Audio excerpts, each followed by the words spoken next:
வணக்கம் ஃப்ரெண்ட்ஸ், இது புளிச்சக்கீரை. இதை க்ளீன் பண்ணிவிட்டு தண்ணி ஊற்றி அலசி ஒரு டம்ளர் தண்ணி ஊற்றி வேக வச்சுக்கலாம்.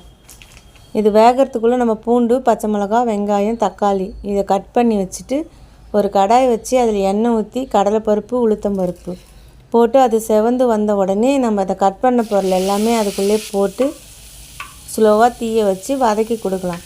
இது நல்லா வதக்கிட்டு ஆற வச்சு கொஞ்சம் உப்பு போட்டு இதை நம்ம ஃபஸ்ட்டு அரைச்சிக்கலாம். அரைச்சதுக்கப்புறம் இந்த கீரை வடிகட்டி ஆற வச்சுருந்த கீரையை எடுத்து அதில் கொஞ்சம் கொஞ்சமாக அதுக்குள்ளே போட்டு அரைச்சி இந்த அளவுக்கு வரும். வந்ததுக்கப்புறம் நம்ம ஒரு தாளிப்பு போட்டுக்கலாம். ஒரு கடாய் வச்சு அதில் எண்ணெய் ஊற்றி தாளிப்பு வடகம், கொஞ்சமாக கருவேப்பிலை, ஒரு காஞ்ச மிளகாய் இதெல்லாம் செவந்து வந்தோடனே நம்ம அரைச்சி வச்ச கீரையை அதுக்குள்ளேயே போட்டு நல்லா ஸ்லோவாக தீயை வச்சு ஒரு 10 நிமிஷம் வதக்கி கொடுக்கலாம். நம்ம எந்த அளவுக்கு வதக்குறோமோ அந்த அளவுக்கு அது டேஸ்ட்டாக நல்லாயிருக்கும் ஃப்ரெண்ட்ஸ். நல்லெண்ணெய் ஊற்றி வதக்குனா இன்னும் ரொம்ப நல்லாயிருக்கும்.